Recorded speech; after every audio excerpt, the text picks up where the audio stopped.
Introducción. En 1995 me tomé un año sabático. Durante 12 meses no hice prácticamente nada. Fue el tiempo en que más inspirada espiritualmente me he sentido en toda mi vida. Leí, caminé y dormí. Comí, medité y escribí. No tenía programada ni agenda ni obligaciones. Durante este tiempo libre de programaciones, digerí muchas cosas. Una de estas fue empezar a leer lentamente 2 cajas de cartón llenas de transcripciones de charlas mías, un tanto toscas e inéditas, impartidas entre 1987 y 1994. A diferencia de las charlas datum que componen la sabiduría de la nueva acción y las enseñanzas Loyon que forman parte de Comienza donde estás, aquellas charlas no parecían tener un hilo unificador. De vez en cuando miraba algunas transcripciones. Las había de todo tipo, desde pedantes hasta deliciosas. Fue interesante y vergonzante tener que enfrentarme a semejante profusión de mis propias palabras. Gradualmente, y a medida que avanzaba la lectura, empecé a ver que fuera cual fuese el tema elegido para la charla, el país en el que estuviera o el año en el que la escribí, había enseñado incansablemente sobre los mismos temas, la gran necesidad de Maitri, bondad amorosa hacia uno mismo, y el desarrollo de una actitud compasivamente intrépida hacia nuestro propio dolor y el de los otros. Me pareció que la visión detrás de cada una de las charlas era que podemos entrar en territorio desconocido y relajarnos en la insondabilidad de nuestra situación. El otro tema subyacente era disolver la tensión dualista entre nosotros y ellos, esto y aquello, bueno y malo, invitando a eso que solemos llamar vacío. Mi profesor, Chogyam Trungpa Rinpoche, lo describió como reclinarse sobre los puntos más afilados. Se me ocurrió que durante aquellos 7 años solo había tratado de digerir y comunicar las provechosas e intrépidas instrucciones que Trungpa Rinpoche daba a sus discípulos. Al sumergirme en los textos pude ver que aún me quedaba mucho tiempo antes de poder apreciar plenamente lo que se me había enseñado. También me di cuenta de que poniendo en práctica los consejos de Rinpoche lo mejor que podía y tratando de compartir mis experiencias con otros, había encontrado una especie de felicidad fundamental que nunca antes había tenido.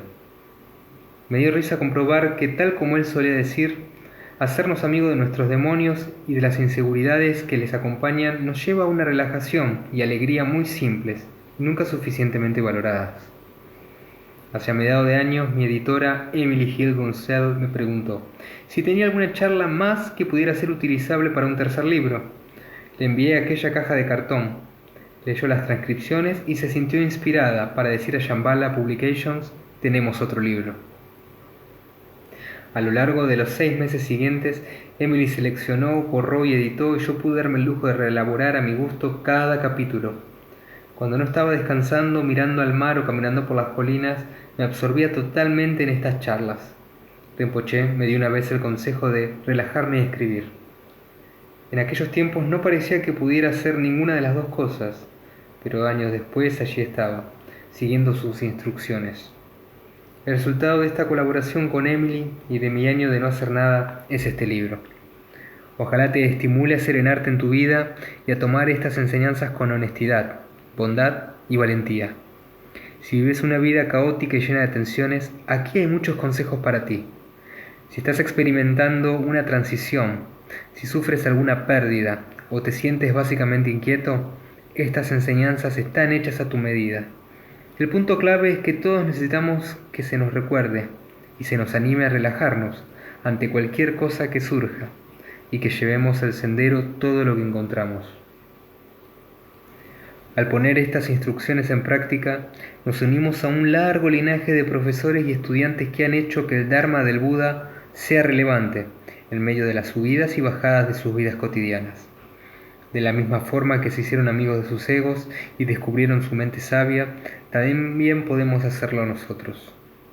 Agradezco al Vidyadhara, el venerable Chogyam Trungpa Rinpoche, por comprometer su vida totalmente con el Dharma y por estar tan ansioso por transmitir su esencia a la gente occidental.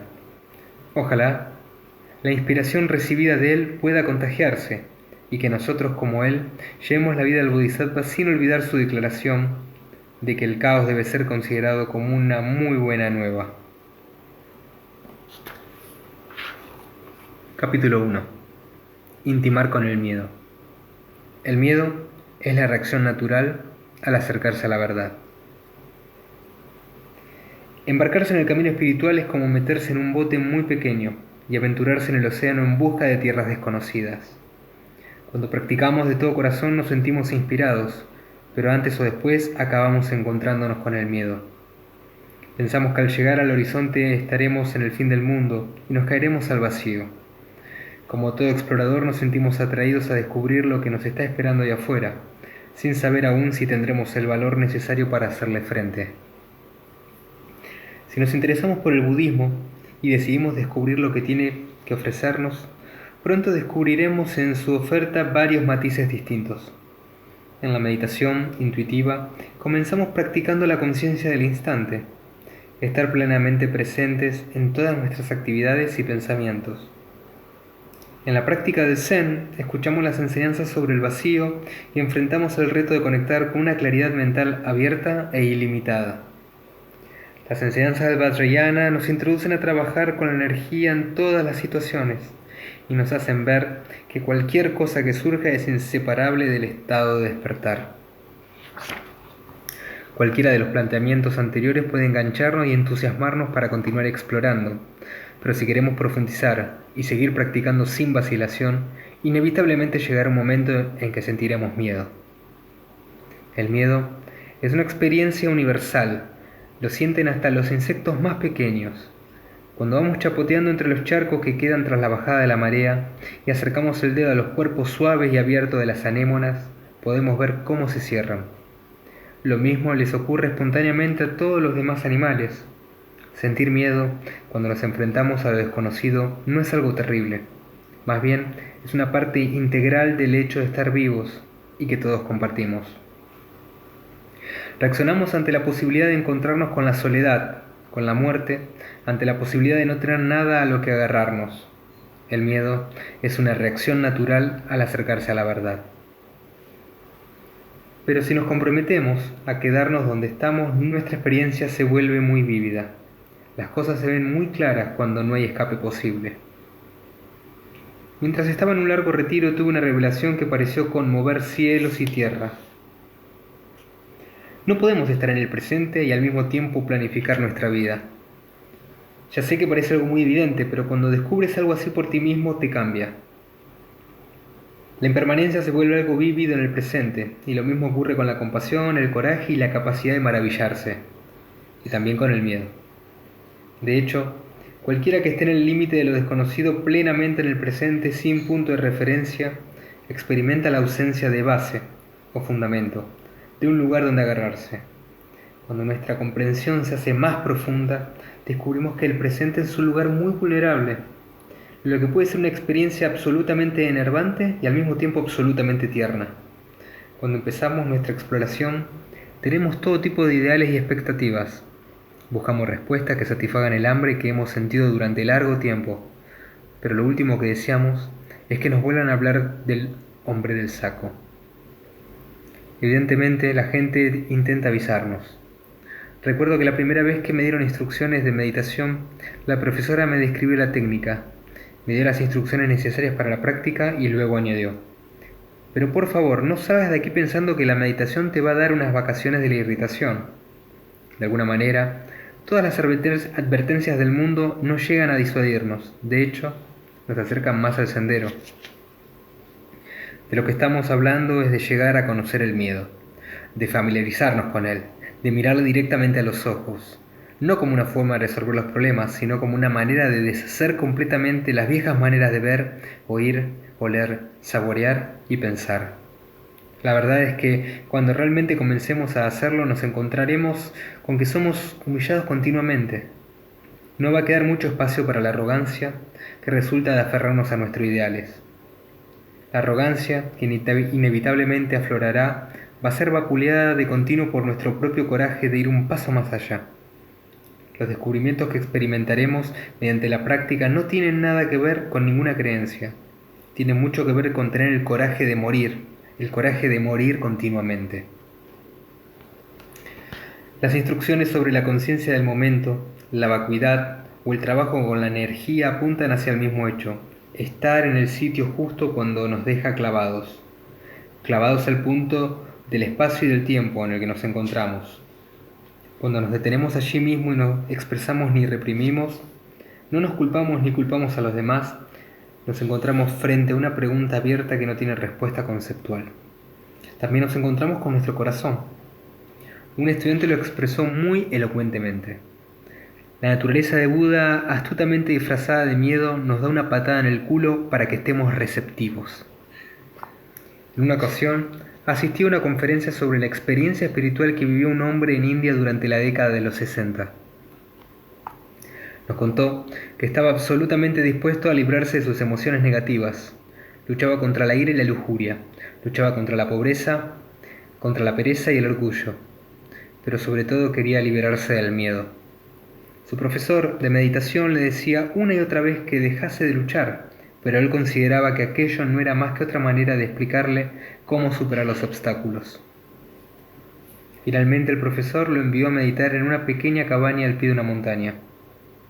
Él cerró la puerta y se dispuso a comenzar con la práctica. Al llegar la noche encendió 3 pequeñas velas. Hacia medianoche oyó un ruido en una esquina de la habitación y en la oscuridad pudo distinguir una gran serpiente.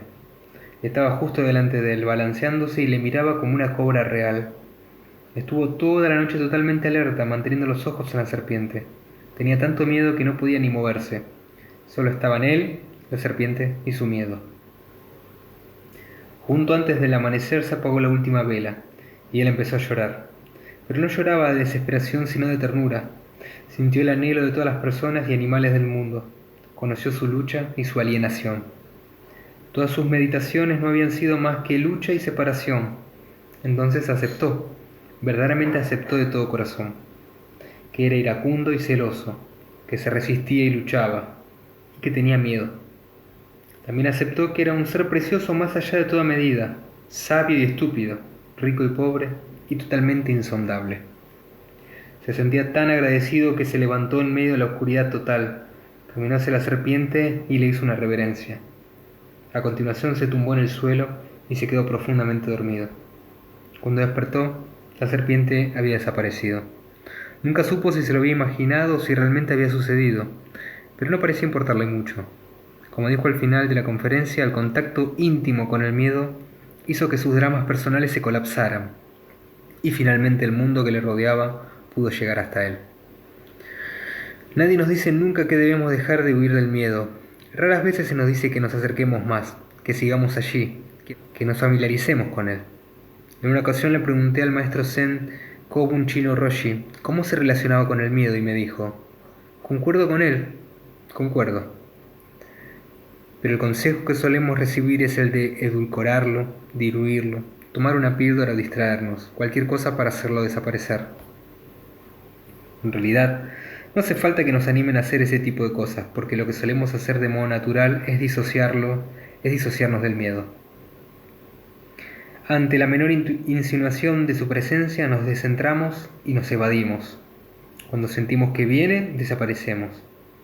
Y es bueno saber que solemos actuar así, pero no para castigarnos por ello, sino para desarrollar la compasión incondicional. Lo más descorazonador de todo es nuestra forma de engañarnos para evitar el momento presente. Sin embargo, a veces estamos acorralados. Todo se cae en pedazos y desaparece la posibilidad de escapar. En momentos así, las verdades espirituales más profundas parecen muy evidentes y ordinarias. No hay dónde esconderse. Podemos ver este hecho tan bien como cualquiera, incluso mejor que cualquiera. Antes o después entendemos que, aunque no podemos hacer que el miedo tenga una apariencia agradable, él será el que nos introduzca a todas las enseñanzas que hemos leído u oído. Por eso, la próxima vez que te encuentres con el miedo, considérate afortunado. Aquí es donde el coraje entra en escena. Generalmente pensamos que la gente valiente no tiene miedo, pero la verdad es que conocen el miedo íntimamente. Al principio de nuestro matrimonio, mi esposo me dijo que yo era una de las personas más valientes que conocía. Cuando le pregunté por qué, me dijo que era porque era una cobarde total, pero a pesar de todo seguía adelante y hacía las cosas. El truco consiste en seguir explorando y no abandonar aun cuando descubramos que algo no es lo que pensábamos. porque eso es lo que nos va a ocurrir una y otra vez. Nada es lo que pensábamos. Esto es algo que puedo afirmar con toda confianza. El vacío no es lo que pensábamos, y tampoco lo son la conciencia del presente o el miedo. Tampoco la compasión es lo que pensábamos, ni el amor ni la naturaleza de Buda, ni el coraje. Estas no son más que palabras en clave para describir cosas que no conocemos mentalmente, pero que cualquiera de nosotros puede experimentar. Son palabras que señalan lo que verdaderamente es la vida, cuando dejamos que las cosas se caigan a pedazos y nos dejamos clavar al momento presente.